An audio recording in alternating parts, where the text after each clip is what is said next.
नमस्कार दोस्तों, स्वागत है आपका हमारे YouTube चैनल प्राचीन वेद ज्ञान में। आज एक और बहुत ही मजेदार कहानी लेकर आए हैं।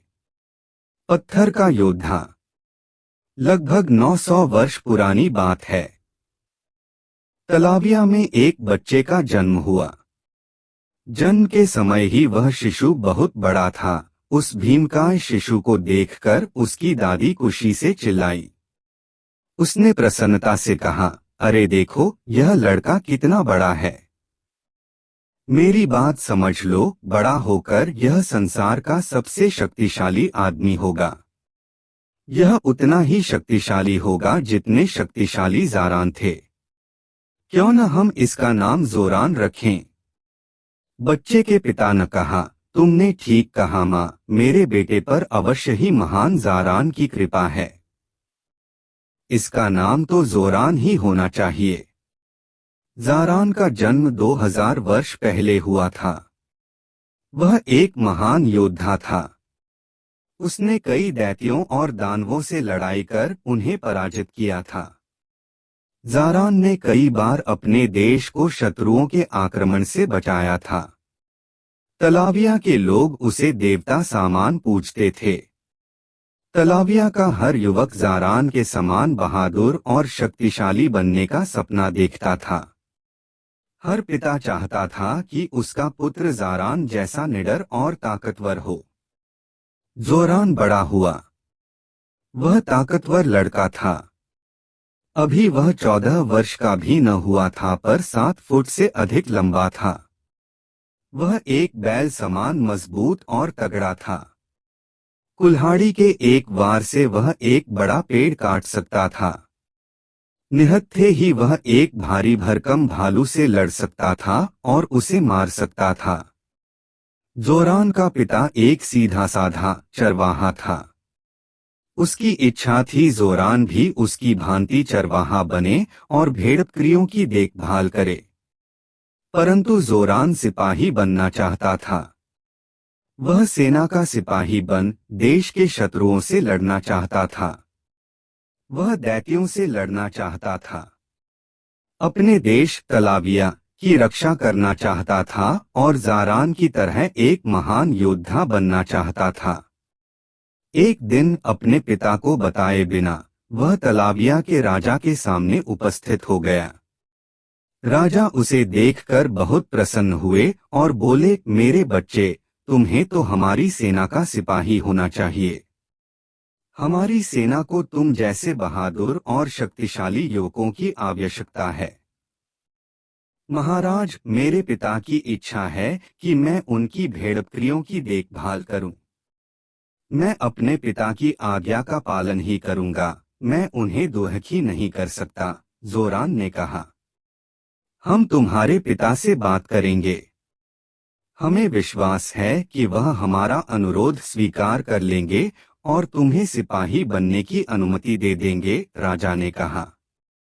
ज़ोरान के पिता राजा का कहा न टाल सके और उन्होंने अपने बेटे को सिपाही बनने की अनुमति दे दी। ज़ोरान की खुशी का ठिकाना न था। वह तलाविया के सेना का एक सिपाही बन रहा था। 3 वर्षों तक उसने कड़ी मेहनत की, तलवार चलाना सीखा, तीर चलाने सीखे, भाले और गदा से युद्ध करना सीखा। घुड़सवारी करना, रथ चलाना, बिना किसी शस्त्र के लड़ाई करना, दिन में लड़ना, रात के अंधेरे में लड़ना, सब कुछ उसने पूरी लगन और मेहनत से सीखा। 3 वर्षों के कड़े प्रशिक्षण के बाद वह हर शस्त्र के साथ लड़ने में पूरी तरह सक्षम हो गया। वह एक भयंकर योद्धा बन गया था। तलाविया के सैनिक उसका सम्मान करने लगे थे। कई तो उससे ईर्ष्या भी करते थे। राजा भी उसे देखकर बहुत प्रभावित हुए। उन्होंने उसे अपना अंगरक्षक बना लिया। राजा का अंगरक्षक बनना एक सैनिक के लिए सम्मान की बात थी। परंतु ज़ोरान प्रसन्न न हुआ।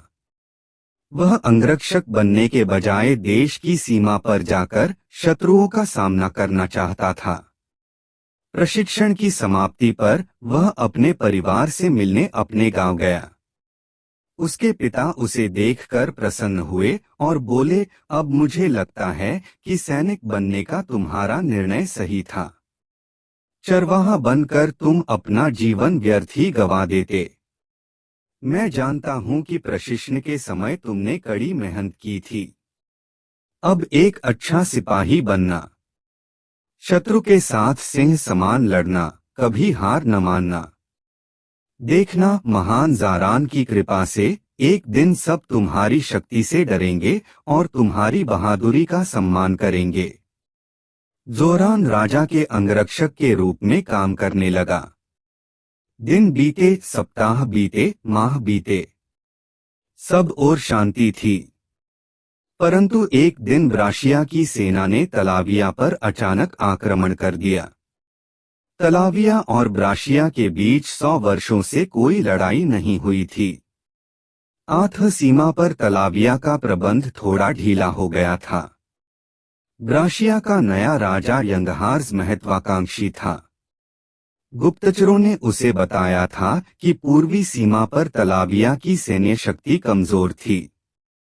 तलाविया की लापरवाही से उत्साहित होकर यंगहार्स ने हमला कर दिया। तलाविया के सैनिक युद्ध के लिए तैयार न थे, परंतु वह सब बहुत बहादुरी से लड़े। हार निश्चित लग रही थी।